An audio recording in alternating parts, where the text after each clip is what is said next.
Welcome back to Lost Legacies. Just a quick reminder that the show was still under a different title when we were recording it. That's why we're still doing these intros. And also, I don't remember if we were plugging our own social medias or not. So as of right now, you can still find me on Twitter _Matt Jimenez and Instagram at Holy Hand Grenade of Antioch. What about you, Sam? Where can we find you? You can find me on Twitter and Instagram at the same name. My handle is at Real, that's REEL, Texas Weirdo. So, Sam, how are you doing today? I'm doing pretty good. I'm doing all right. Yeah. Seem a little tired. You know what I like to do when I'm tired, Sam? I take my shoes off, kick back with a nice glass of honey whiskey, and I like to read comics. Ooh, in fact, there's a new comic coming out that I'm really looking forward to. Why don't you tell me about it? Well, I'll gladly tell you about it, Matthew. It is a comic that I wrote. What? Our very own Sam Jimenez? Co-host of the Lost Legacies podcast? That's right. Your very own co-host co-wrote a comic book. That our Kickstarter, when our Kickstarter ended this past Thanksgiving, and due to a bunch of different things, going on with, the world as it is right now, we kind of had to wait and we had to hold back for a lot of things. But now the art is done. Our great, fantastic artist, Anna Richardson, she blew it out of the water. All the art is finished. My co-writer, Mickey Martinez, he's currently, trying to get everything set up so that all of the people who donated to our Kickstarter get the comics first. But as of right now, you can go onto our website and purchase either a digital copy or a physical copy. And the physical copies will be delivered, I believe, starting December 2nd. So yeah, it's great. Oh, I guess I should say the name of the comic. The comic is called Quetzalcoatl. So this was something that Mickey and I have kind of been working on and off for about 4, maybe 5 years. We just kind of wanted to make our own Latinx superhero, and so we did. And so Quetzalcoatl is about Herminia. She is our young heroine who discovers that she has this sort of secret lineage of powers. She's also, her family has kind of been these like secret warriors for going back a couple of generations.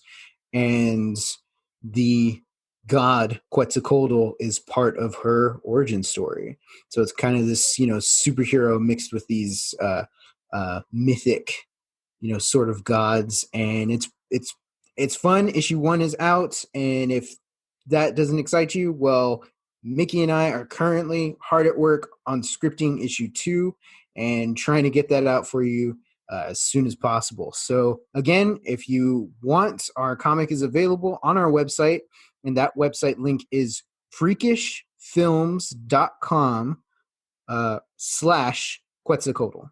I normally wouldn't ask this, but can you spell that for our listeners? Sure, I can spell that. Quetzalcoatl is QUETZALCOATL. Cool, man. Good job. I'm excited. Excited to see what y'all cooked up. But for now, we're going to jump back into Lost. Remember, hit us up on the socials if you're watching with us. If you got any comments or concerns or questions, let us know because we're going to start compiling them. Go ahead and send questions. You could do our personal, socials or hashtag Ask Sam and Matt. And we're not just taking Lost questions. We're talking questions about anything. If you got any questions about the Marvel Universe, we'll get on it. If you need, suggestions around boys, we'll figure something out. We'll give you our advice on boys too.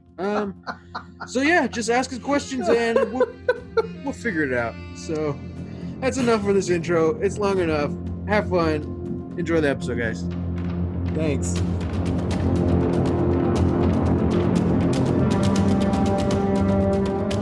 All right, how's this? That sounds a lot better. Question: is your headphones plugged into your computer? Yeah. Can you plug it into the mic? No. Oh. The only thing, this thing, Mhm. that's it. That's the only input or output. No other holes than that, huh? No other holes in that. Hmm. It's a Unlike one-hole mic. Game of Thrones. Am I right? Am I right? Oh yeah, yeah. Stab in the rib Boom. cage. Okay. Welcome to episode 3 of the as currently still named Rewatch with Sam and Matt. I'm Matt, And I'm Sam. and we're back. All right, so this week we watched episode 3 of Lost, Tabula Rasa. Cue theme song. Whoa.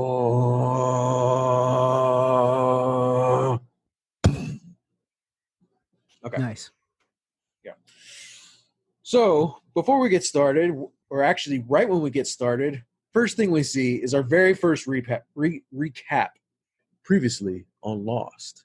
Which, fun fact, that's the voice of the head of ABC who got fired for making the show. Oh crap. Yeah. So now that we've talked about the pilot, this is episode 3. This is the first one made specifically. Okay, this is going to be a full season at the least. Mhm. So I don't know exactly what the time jump was, but they filmed the first 2 episodes as a pilot, got greenlit, and then jumped into this episode. And you could kind of tell from the beginning, Sawyer's kind of filling in exposition. Why don't we talk about this that we found out at the end of last episode? Yeah. Well, what about this? Why don't we talk about that? So that was a little cheesy. Also, his hair is a little longer. I don't know if you noticed that. Yeah, I was gonna say, like, everybody looks a little bit different. Their clothes aren't as like, at least in the beginning, their clothes aren't as like dingy or dirty. Yeah, Sawyer's hair is a little bit longer. Saeed's hair actually looks a little nicer. Right. So I'm like, okay, this is yeah, so you can kind of tell that. But yeah, then like almost immediately, like Saeed like loses his longer shirt and just gets like a white tank top and all. So Yeah. I was like, oh okay, yeah. This was definitely kind of like they got greenlit, and this is where they're starting to figure out, like, oh crap, we actually got to come up with what the hell we're talking about. What's this show going to be about? You know, we discussed that in episode 1, how this series should have never been made. It was very fast, very quick. Most of the characters cast didn't even have a character. The writers just loved the actors so much they wrote parts for them. So this is the time when the writers are like, okay, let's start figuring out what this stuff is going to be. And a lot of the Lost haters would say, oh, they were making it up as they go. Whereas me, who loves Lost, I'm like, yes, and that's what makes the series great, is how they were able to make it up and make it flow, and start planting seeds. The whole pilot of Lost is this whole epic story, but essentially it ends up J.J. Abrams, Damon Lindelof, they make the series Bible, gets greenlit, they start working on it. So at some point in this first season, J.J. Abrams leaves, and Damon Lindelof is kind of the head. And after the premiere of the show, September 22nd, 2004, they see how it breaks all these television records. Damon Lindelof flips out. He's like, oh man, I got to figure out what we're doing and all this stuff. He actually considers quitting. And Carlton Cuse, he's talking to Carlton Cuse about it, writer, producer, and Carlton convinces him, no, stay on, and Carlton ends up jumping on. And then the two of them are essentially the showrunners for the next 6 years. Wow. So I'm trying to figure out, hopefully I'll get it figured out by next episode, but I'm trying to figure out at what point in this first season does all this happen. But you did make an interesting text to me saying that Paul Dini was on the staff. Yeah, a story editor. For a second, I thought you said Paul Dano. I was like, what? How old was he? 12? He's a baby. He's a little baby. But we have our experience with Paul Dini. Yeah. With Batman the Animated Series. One of the best shows of all time. Yeah. It's kind of exciting. I am very interested for you to see all the writers who come in and out of Lost, because there's a good amount who had very little television experience, but had a lot of comic book experience. And Lost was kind of their intro to TV. So that's kind Interesting. of cool. Yeah. So the basic, to kind of just like sum up the basic plot of this episode, as we've seen in the last 2 episodes, there's a federal marshal on the plane and he's dying. He's got metal sticking out of him. He's bleeding out. He's got fever, all that jazz. Jack is trying to save him. The whole kind of conundrum of this episode is whether or not we should spend all our time and resources saving this guy who's probably going to die, Mm-hmm. or do we let him go and focus on ourselves? And this whole story is pretty much told from Kate's perspective. And this is the first episode we get that focuses solely on one character. Like it focuses on everyone, but it's definitely Kate's episode. And Kate is the one who has flashbacks. This is the episode that kind of establishes, okay, each episode is going to follow a different cast member, and we're going to find out more about their past via flashbacks, which at the time wasn't a thing. Now in 2020, we're like, oh man, every show has flashbacks. Yeah. And flashbacks weren't new to Lost, but to do a show where you're talking about 40-minute show, 15 to 20 minutes of it is flashbacks. That was unheard of, because that's like 15 to 20 minutes with no cast. It's just your lead and then whoever's in their story. Yeah. You know, so that was really unheard of and really set Lost apart from everyone else. And that became like the reoccurring thing, trope, if you want to call it, of Lost. Through this whole process, we find out that Kate, we already knew she was a fugitive. She was the one the marshal arrested. Mm-hmm. And we kind of see, I guess, like the end of her story before the island, we see when she's arrested. She's kind of trekking through Australia. She ends up at this, I believe his name was Ray, this older man with a prosthetic arm who has this farm, and he basically hires her for a couple months due to her farm experience, and they make friends. But he ends up selling her out at the end because he's got a hell of a mortgage and he's going to get a lot of money for her. And she ends up saving his life after she crashes their vehicle, and that's how she gets arrested by the marshal. Yeah. But so that's pretty much the main driving force of the episode, you know, Kate's backstory and whether or not we should let this marshal live or die. Mm-hmm. Kate is right off the bat. I'm glad they used her as the first character to really focus on in the show, because it kind of gives it her. There's this duality. We've seen Kate to this point, who's the strong leader. You know, we talked the last episode of how her and Jack are like the alphas. They're kind of leading everybody, and to a lesser extent, Saeed as well. But to see Kate now with this backstory, we're like, oh man, okay, now we're starting to find out more about her. I love how this episode, they're fighting over who's going to get the gun. And Shannon said, of course, another brilliant idea from Shannon. Well, let's give it to Kate. Yeah. And instantly my stomach dropped. I'm like, oh God, let's give it to the criminal. That was brilliant. I love it. Irony. Yeah. So yeah, that was just the whole way this episode plays out, where you're really not too sure. Obviously, you're not too sure who Kate is or who anyone is, but you're not too sure if, like, okay, is she more like of antagonist here or not? You know? And this isn't a show where like you have good guys and bad guys every episode. We don't have a villain or a monster of the week. So it's like, okay, well, who's the antagonist here? Yeah, it's really interesting because it really does feel like the antagonist isn't necessarily people, it's their ideology. You know, what paths do they follow?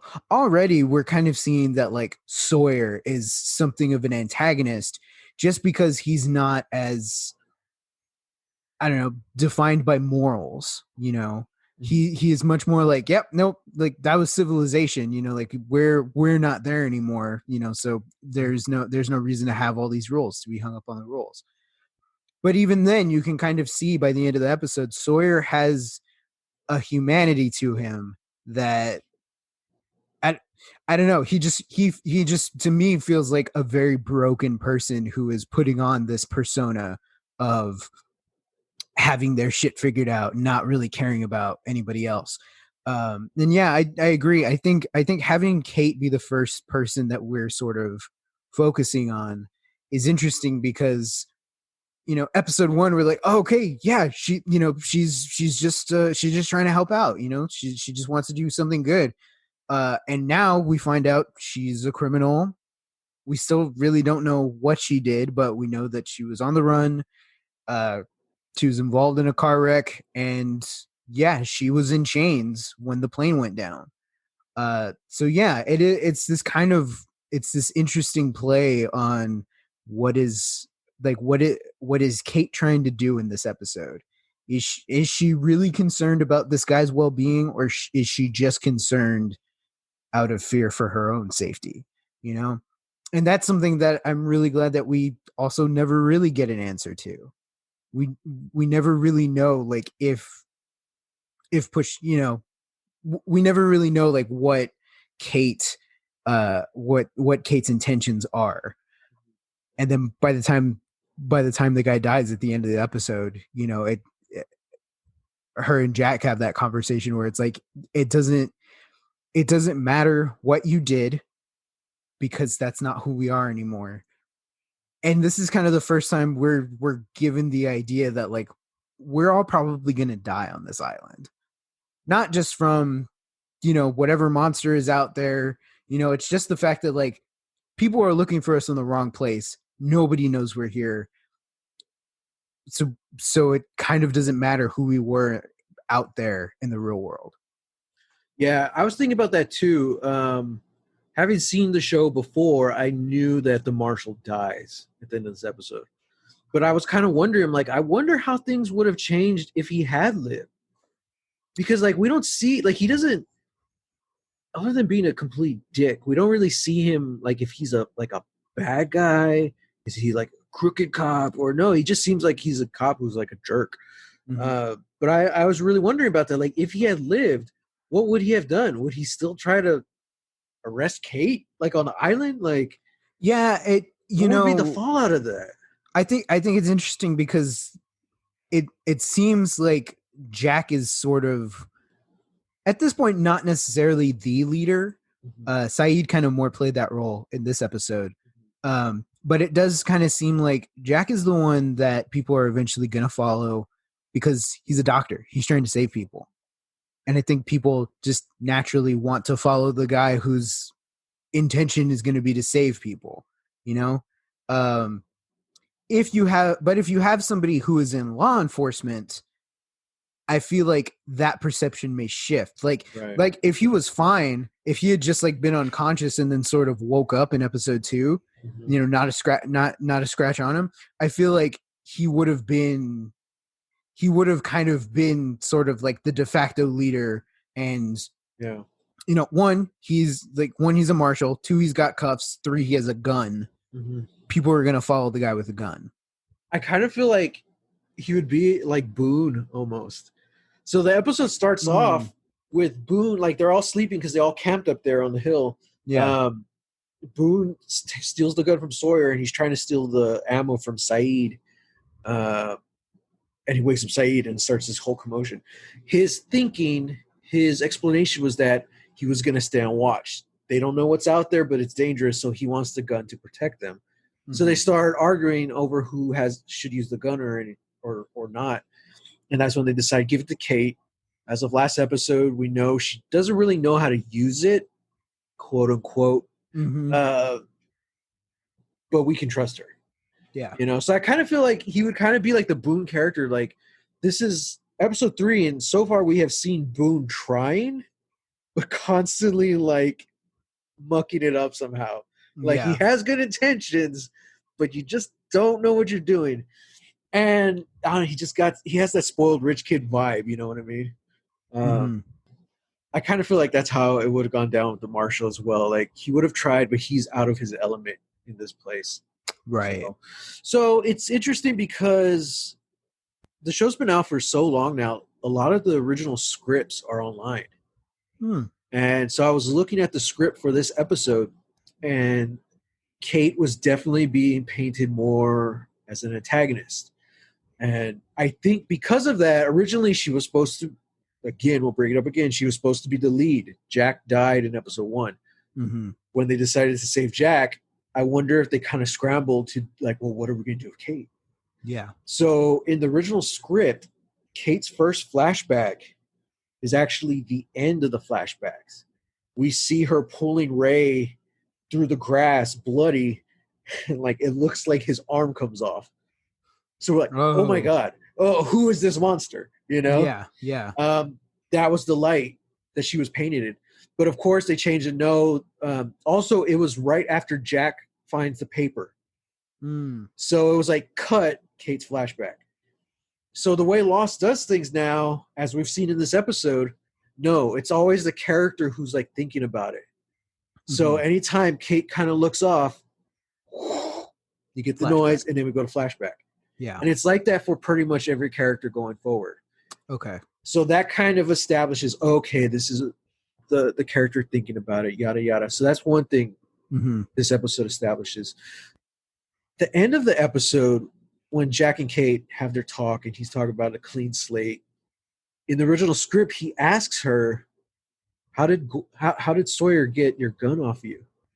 She mysteriously walks away and smiles. And that's the end of the scene. Making it very ominous because we never actually see it in the show. Yeah. We kind of assume she gives the gun to Sawyer. Yeah. But just the fact that she kind of smiles, I'm like, oh, man. So I'm glad they cut that because that would be a little – I mean, it's kind of hard to go back at that point. Like, oh, she's bad, you know? It's interesting how things kind of change just through the course of this episode. So one, I don't know if you're keeping track of this. I'm a nerd, so I am. This episode takes place over day 3. Yeah. And a little bit of day 4. So we haven't really lost time with the castaways, you know? Yeah.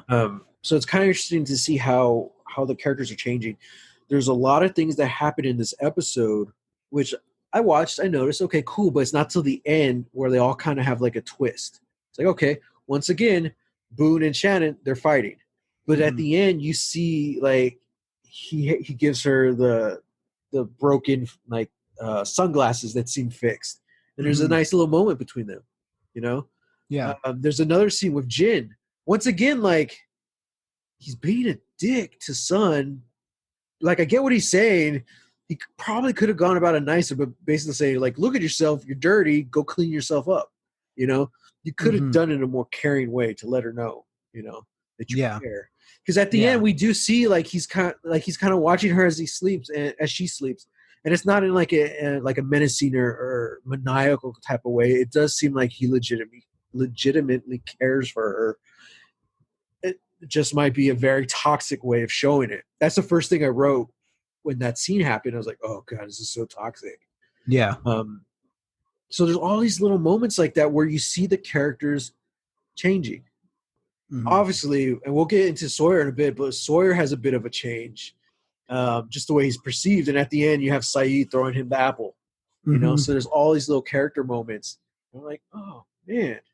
Okay, these people, yeah, they could be dicks, but maybe they're also good people, you know? Yeah. They do have emotions. So I thought that was a good little emotional arc, at least for this chapter, or especially when this chapter is so early in the series. You're saying like, okay, these are archetypes, you know, probably in the first 2 episodes, or these are like tropes. Okay, you got the modern pregnant girl. I love Claire's line when she says that, talking to Charlie. She's like, oh, I'm actually not married.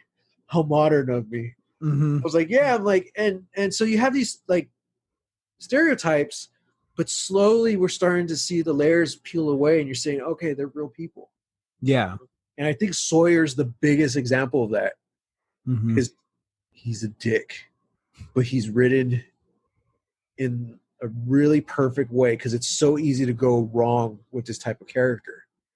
Hollywood's always been in love with the bad boys, and they always end up being like, no, these are really bad guys. Or it's just like, oh, this is cheesy. Yeah. You know? Yeah. But so far, like, everything he's done and said makes us want to hate him. But there is still little bit of humor.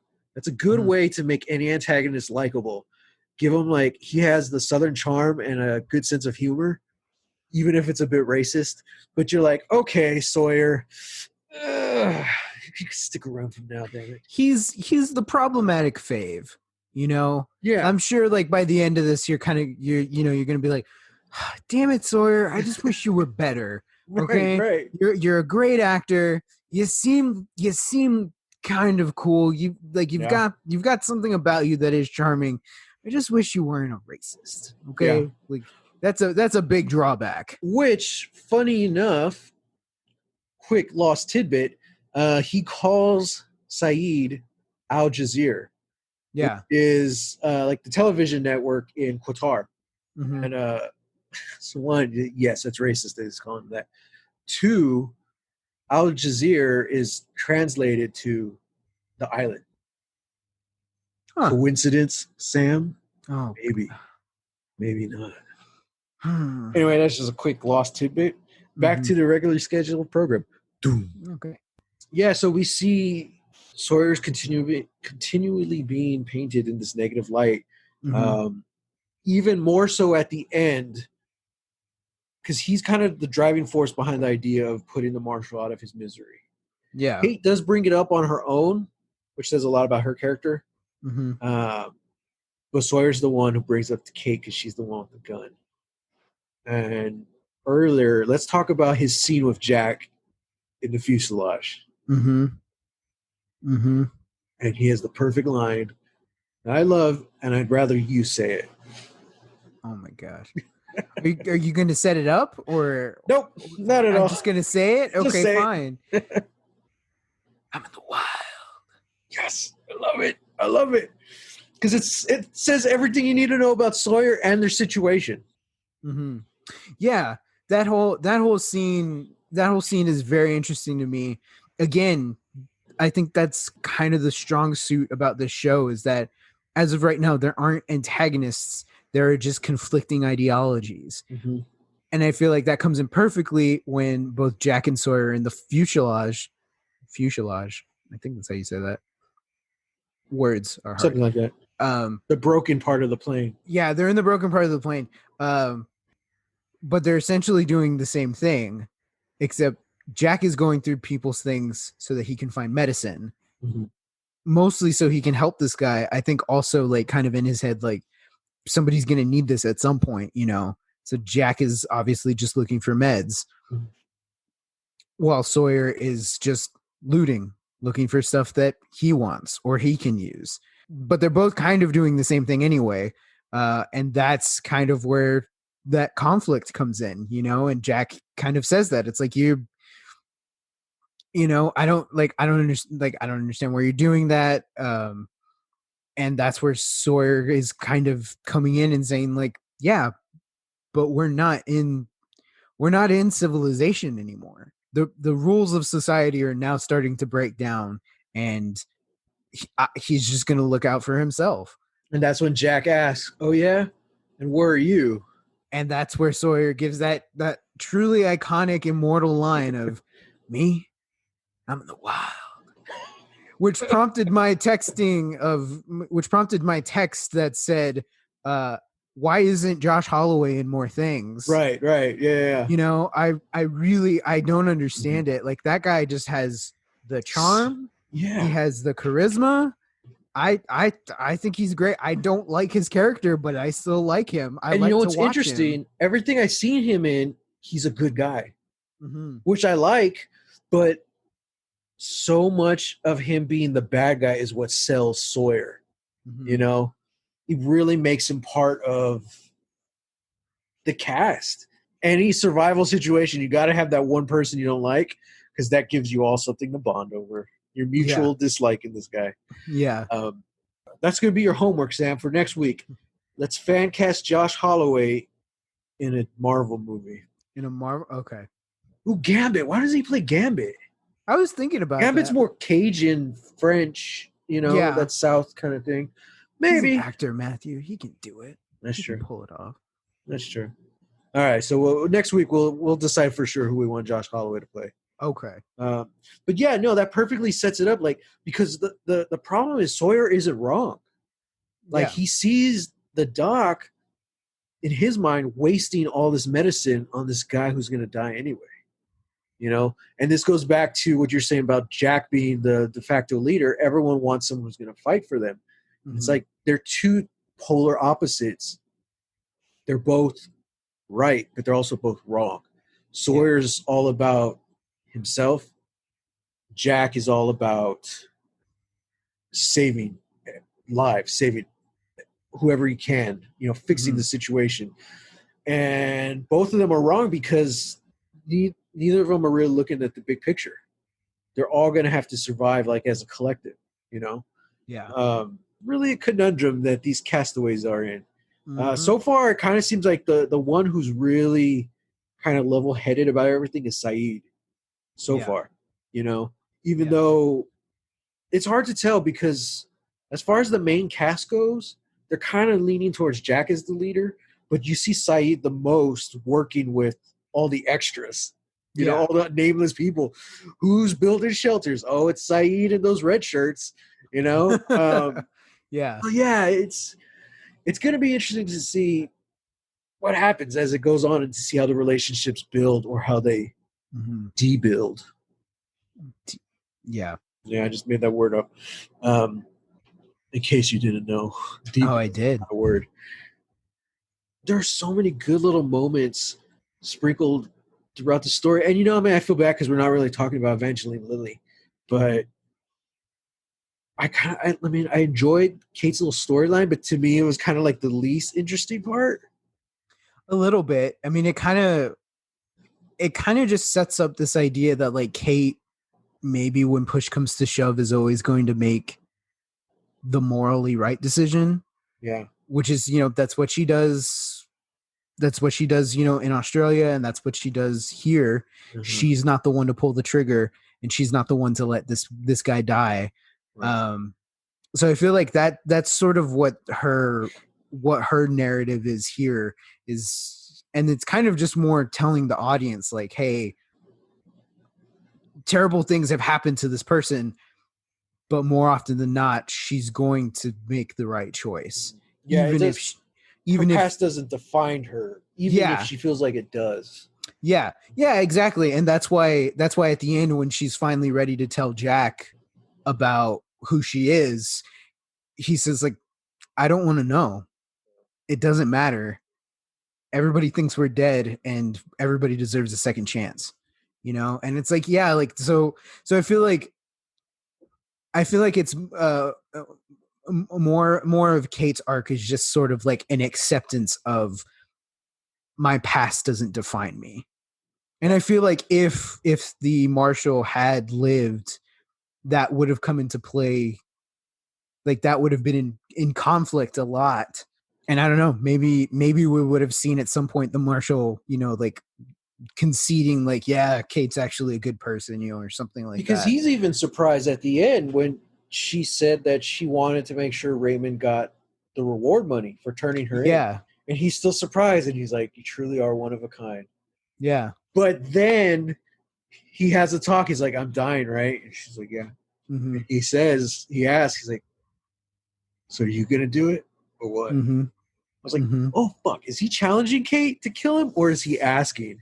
Mm-hmm. You know, at this That point, it could go either way. Yeah, yeah. And that kind of stood out to me too, because it's kind of like, what is he doing here? Is he doing it just because like he doesn't want to keep on going like this? Or is it sort of like the moral conundrum for Kate? Like because I feel like he just feels like she's a bad person. He doesn't Yeah. really care. He's just after her because she's a criminal.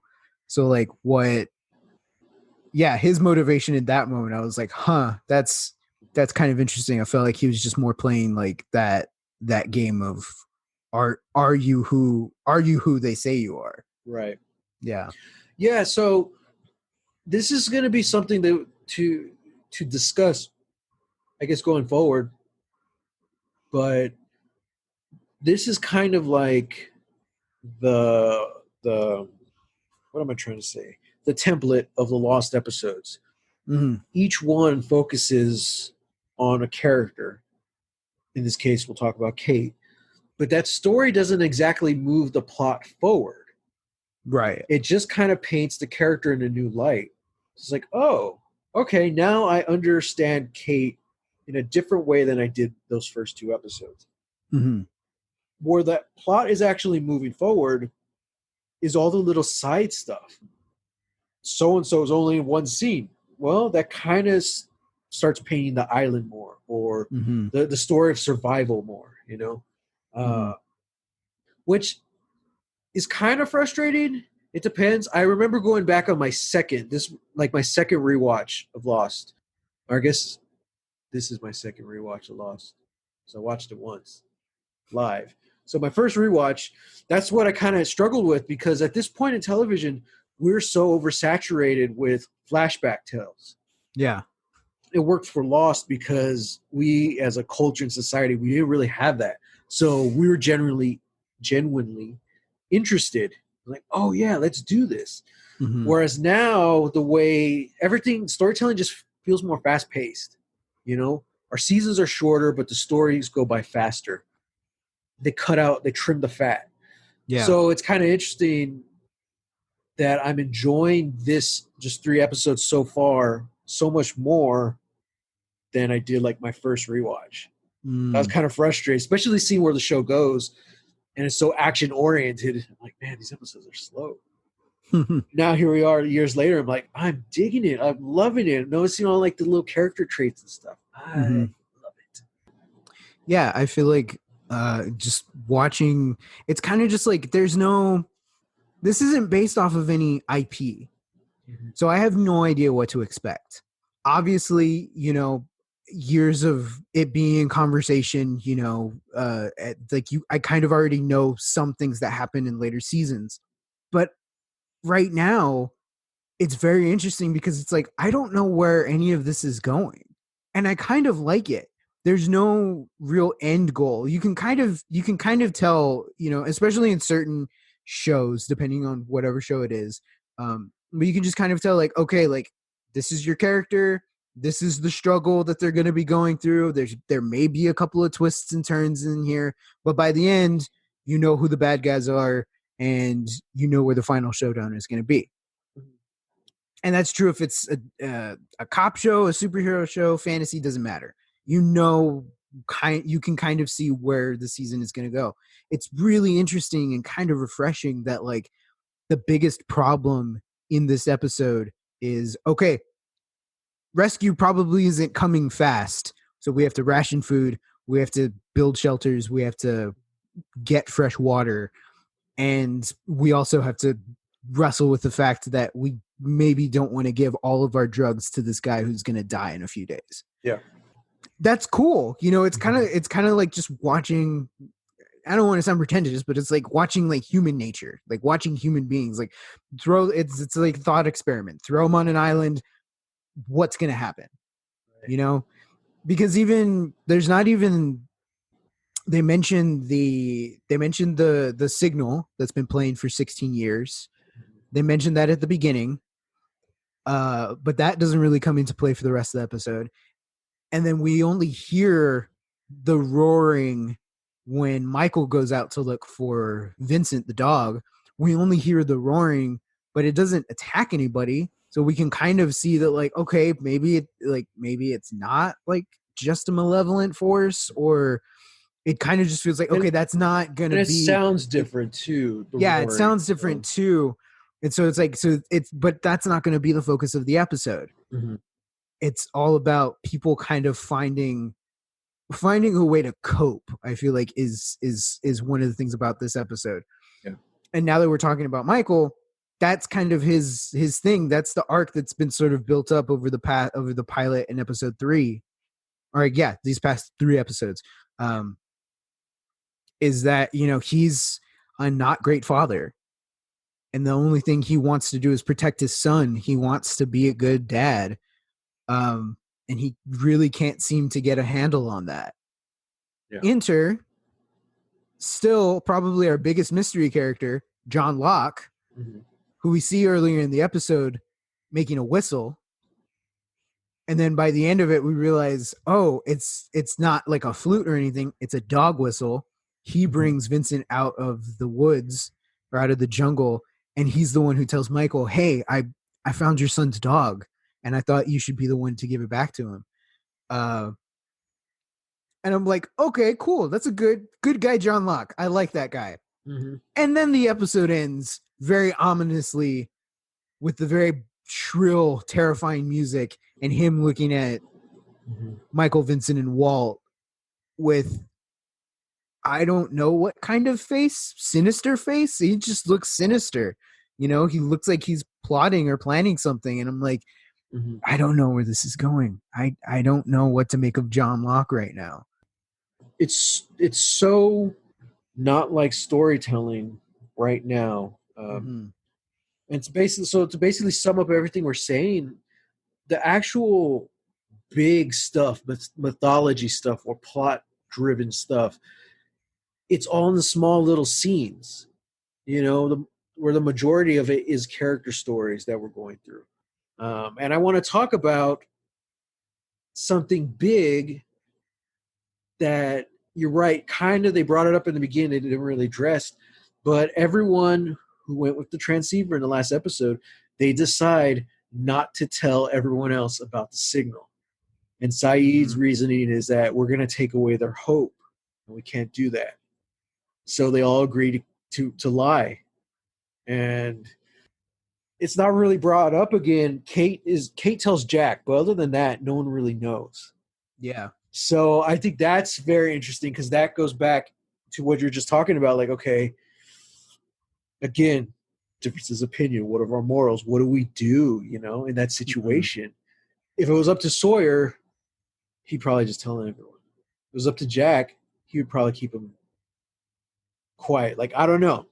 It's just, it's kind of feels like a nice middle ground almost, maybe.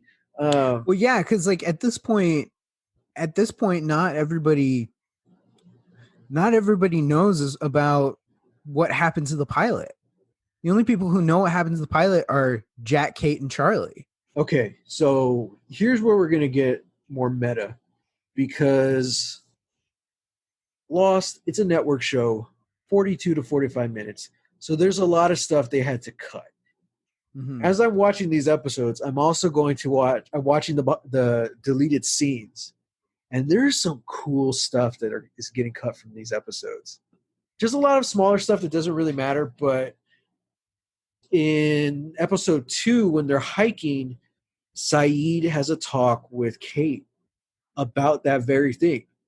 About how he understands why Jack and Kate didn't tell everyone how the pilot died, just that he got killed. However, Charlie is over telling everyone that something killed the pilot. Oh, shit. And Saeed understands why. He's like, because we don't want to scare them. I was like, oh, fuck. That kind of changes so much if you think about it, Okay. And so it's a bummer that they didn't keep that in, because that would have been really good to know. Also, they replicate the scene from episode 1 with Charlie and Kate, where she finds out he's in Drive Shaft. They do that again with Charlie and Shannon, except Shannon hates Drive Shaft. It's like, oh, that band, that shitty or that crappy band. Oh yeah, it's like, oh man, what? Did you get one of their songs stuck in your head? I'm sorry. She's like, yeah, me too. And I'm like, okay, that's funny. That's something that cool that we missed. Yeah. So yeah, and then in this episode, the big deleted scene was another scene between Walt and Locke. And Locke is basically talking to Walt about poker and how to tell if someone's lying. As they're having this talk, it's montaging all the different clips. You see Charlie and Claire, and Locke is saying when some people, when they lie, their tells they get nervous. And you see Charlie talking to Claire. Other people lash out, and you see Shannon and Boone fighting. Other people use distractions, and you see Saeed helping all the red shirts build shelter. Some people isolate. Sawyer's off on his own reading his letter, smoking. And then it cuts to Kate. He's like, and some people, You just can't tell if they're lying or not. It's like, oh, fuck. So, one, Locke knows too much. Yeah. It sucks that we have to talk about this as a deleted scene because it's not an actual episode. But we already Right. know Locke knows a lot. The way he made the whistle, he found the dog, his whole story about backgammon. Mm-hmm. Like, this guy knows stuff. He's kind of creepy about it. But Yeah. also, that changes the way we see the relationship between Michael and Walt. Because I remember watching this and I'm like, man, Walt's such a brat. But after seeing that deleted scene, like, well, damn it, Sam. Walt knows that Michael doesn't really care about Vincent. Walt knows that Michael's lying. Yeah. And I was like, oh, that makes so much more sense now. So, Yeah. No, you're right. yeah. Damn it, man. They should just make extended episodes. Just extend, like, it's Lost, the extended editions, just like Lord of the Rings. Yeah. I don't care if it messes with the flow or the pacing of the episodes. If it's something interesting that's going to give context that wasn't there before, that also clarifies a lot of things, then yeah, maybe it should still be in the episode. I know as far as like extended episodes go, there's a whole thing that we could talk about the finale later. Mm-hmm. But essentially, the night it aired, we got the full episode. And then after that, it was edited as fuck. That's right. That's right. You were saying that. So for this episode, earlier when we were talking about the title, Tabula Rasa, Yes. it's Latin, Mm-hmm. and it roughly translates to scraped tablet, clean slate. But that makes sense. Tabula Rasa is a philosophical idea developed by 17th century philosopher John Locke. Coincidence? Maybe. I think not. There happens to be a Locke on this island. Who knows? I don't know. So much about Lost is either coincidence? Maybe. Coincidence? I think not. Or coincidence? Yeah, coincidence. So this show is all about the names, naming people. Yeah. It's awesome. Some things to look out for. Something that was brought up years later, of course. Sawyer. Okay, well, first let's talk about Sawyer. Because he's set up as kind of an antagonist. He's very brash the way he views things and the way he treats others. He's the one guy who's saying, hey, we got to put the marshal out of his misery. Kate has a gun. You should do it. In the end, Sawyer, we're led to believe she gives Sawyer the gun. We don't really know for sure. Right. But Sawyer shoots the marshal, put him out of his misery, and he doesn't die. Mm-hmm. And Jack says he missed the heart. And Sawyer shot him in the lung, and now his lungs are filling up with blood. Yeah. And he said that was the last bullet. Yeah. So I love that scene where like Sawyer leaves and he's trying to pull out the cigarette and light it, and he can't. Like he's so like scared and pissed, and he just throws it, Mm-hmm. And then you just hear silence come from the tent, and Jack comes out. He basically put the marshal down. And it's like, oh my God. So you see that different side of Sawyer, which is really cool, very humbling, very satisfying as an audience member. But at the same time, you're like, okay, this guy does care. Like he truly feels sorry that he messed this guy up. Mm-hmm. Even the second he walks out of the tent, he has his face like he feels guilty. He even looks at Jack, and when he says, I did what I had to, you still kind of feel this weight on him. Yeah. He didn't happily kill this guy, but he did what he thought he had to, and he failed at it.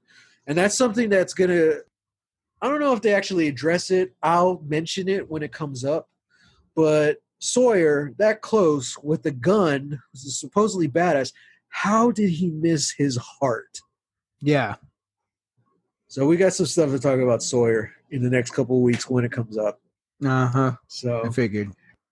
And then, of course, the episode ends with the nice, cute little montage. There's a lot of cute moments in this. You know what I mean? Yeah. Yeah, like Charlie and Yeah. So I wrote Charlie and Claire's meet cute. yeah. Cute. I loved it. They're Mm-hmm. kind of like he's teasing himself, you know, Oh, but like sure. with her, and like it's so cute, and you can tell he's kind of nervous.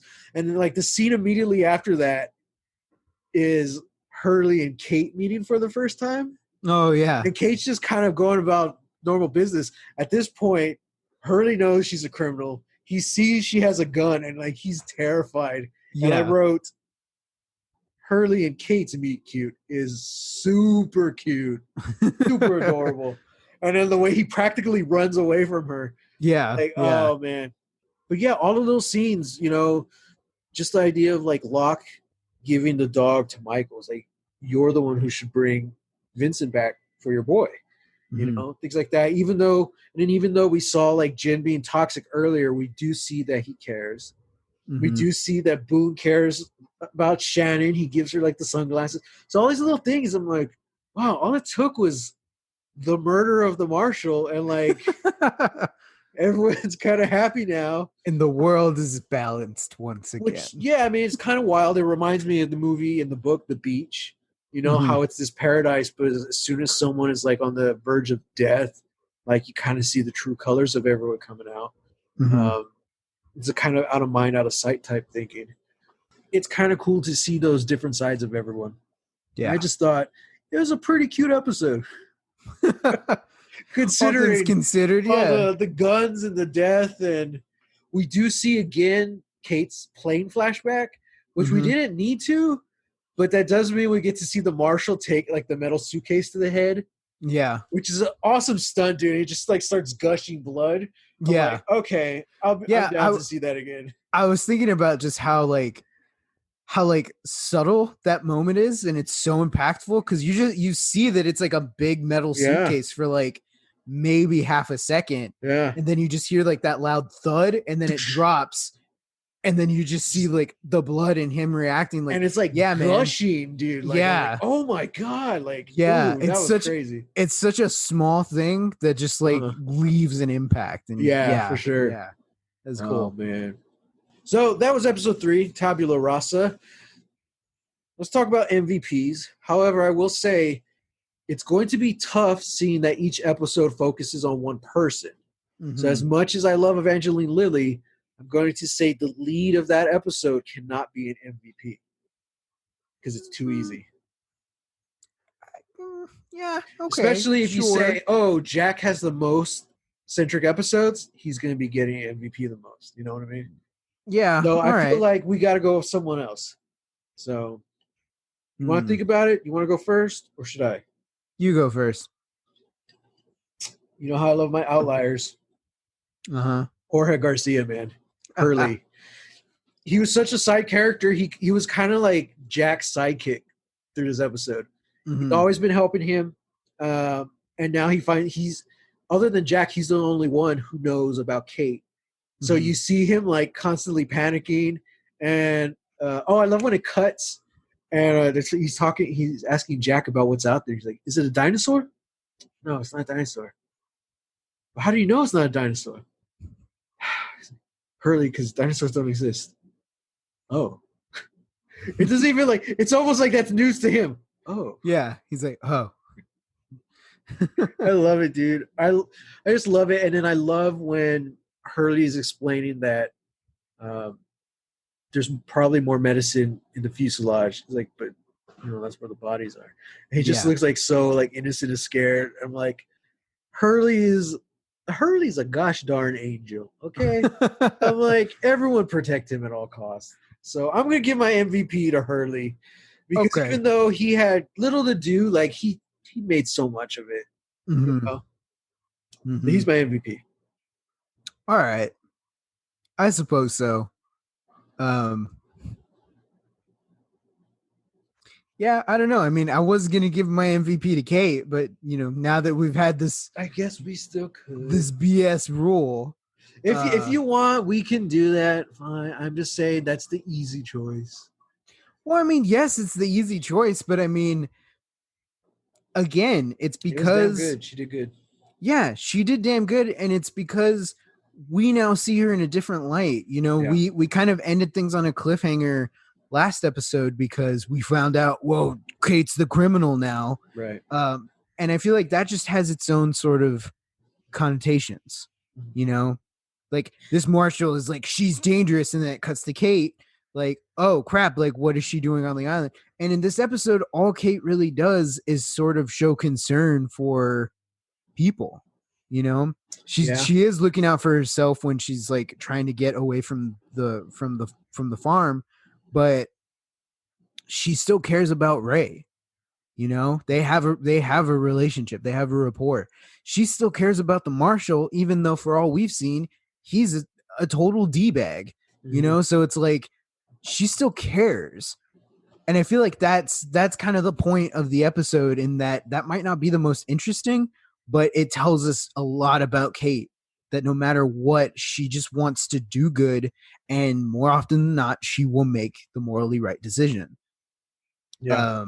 And of course, Evangeline Lilly just plays it with, charm and grace. So I'm like, yeah, that's Okay. yeah. All right. So I'll retcon my crazy idea. We can give it to the lead of the episodes. Yeah. And I mean, again, like not always, because I'm sure there will be characters that I'm like, yeah, okay, I know more about this guy, but no, it's gonna be, I'm one of these days, I know I'm gonna give it to Vincent the dog as MVP, because Yeah. he's just too cute. Let's face it. Yeah. All right. So we're giving it to Evangeline Lilly and Jorge Garcia. So next episode, we're going to be talking about Lost, Season 1, Episode 4, Walkabout. Now, I don't think this is a spoiler or anything. A series of flashbacks, of course, we knew that was coming, reveals Obviously. a secret that Locke has kept hidden from the other passengers. Mm-hmm. Meanwhile, the bodies inside the plane need to be disposed of. But how? Jack decides the most effective way of doing so, but it's grisly.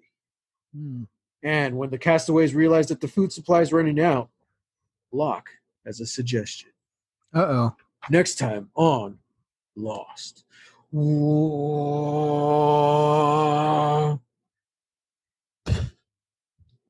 Nice. So last week, you said your predictions for this episode would be 1, an epic gunfight with Kate. Yeah, I don't think there's any gunfights. No. There was gunfire, but... Yeah. Damn it. Okay. Sorry, Sam. And now that the bullet's out, I guess that's never going to happen. So yeah. Oh. Yes. Let's just say there is a gun on this island. Who has it? Sawyer still has it? Sawyer still has it, okay, as far as we know. No bullets. At some point in this show, they had to hire somebody who was basically the lore master. This is like D&D stuff. Critical Role has a lore master. Just to kind of make sure that everything is succinct. There's nothing that like contradicts something earlier, something like that. So they have to hire someone whose whole job was to be a fan of Lost. Like, know the mythology, know the history, so the writers don't fuck it up later. Damn. I want that job.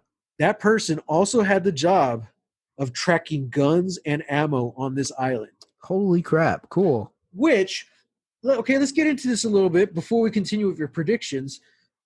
You mentioned it earlier, but you talked about like the kind of whole Castaway vibe. This show was originally pitched by, he was the head of NBC. That's what we're talking about. I thought it was just an exec, but the head of ABC, I'm sorry. He wanted to do a show that was Castaway meets Survivor. And he I think Jeffrey Lieber, wrote the pilot. Networks didn't really like it. They called it Nowhere. And the main guy, the ABC guy, did not like it. So he approached J.J. Abrams. He's like, my one thing that I have to have, this show needs to be called Lost. And JJ was like, I don't know. But he says, I'll call it Lost under one condition. What's that? There has to be something supernatural about the show. He was like, you got yourself a deal. And there you go. That was the creation of Lost. Like, damn. So the guy, he not only greenlit the show, but it was kind of his original spark of imagination that got the ball running.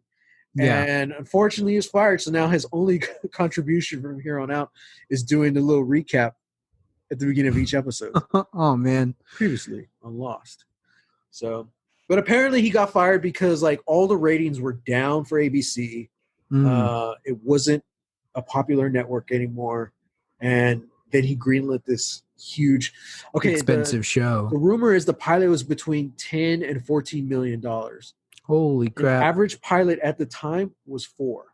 Holy crap! So that kind of explains why he got fired, because he greenlit the show, or he greenlit the pilot, gave him all this money, and the ratings were down. Mm-hmm. So this show aired at the same time as Desperate Housewives and like Grey's Anatomy, I believe. So together, those 3 series basically saved ABC and brought about the new, I don't know, empire, whatever you want to call it. Yeah. So, but yeah, so a lot of the original ideas for Lost, they wanted it to be that more survival type stuff, which we actually will get to see in this first season. In a way, it kind of reminds me of Battlestar Galactica. You know, that first season, there's an episode of like, well, shit, we're in space and we don't got water. What do we do? Yeah. You know? And then there's the episode, oh shit, these workers are working, but they're not getting paid. What do we do? It's kind of like the nitty gritty stuff. Like, okay, how do we do it? So we're starting to see that in Lost. Like, okay, we're building shelter and all that stuff, and that's going to continue on going forward. The guns are going to play into that. As of right now, you have one gun, no ammo. Gun, no bullets. Yeah, so we'll see what happens. So your second prediction was Hurley bonds with an unexpected castaway. I guess I don't know if it's unexpected, but like his friendship with Jack is a bit unexpected. Yeah, a little bit. I mean, he's really the only other person that we've seen Hurley talk to a lot, you know. Yeah, I will grant myself this point. And then your last one was that Locke is Professor X. I mean, we still don't know that that's not true. We still don't know. So we'll see. You're still just 1-0. So yeah. We'll see. So what are your predictions for next week's episode? For next week's episode, well, I can't say anything about the dead bodies because I was already thinking about that when they talked about the fuselage. And I was like, you can still bring it up. Okay. So yeah, as a prediction, I was just thinking like they're going to have to address the dead bodies at some point. This feels like a show that is very, at this point, it is still very grounded. And so if they're already talking about rationing food, making shelters, water and all that, hoarding the medicine, it's like the dead bodies are going to come into play at some point. So going off of what the description you read, I'm going to say the castaways contemplate casual cannibalism. Okay. Casual cannibalism. That's the big one. And then I guess there's another one. Oh, okay. Here's another one. A new facet of the island. No, not facet. Let me try and rephrase this. Dang, what am I trying to say? It's like we're going to realize that the island is not all that it seems in an interesting way, which I feel like is a big sort of umbrella term. But we've already sort of established that there's polar bears, there's a bigger monster, there's a French signal that has been playing for 15 years that is blocking all other signals.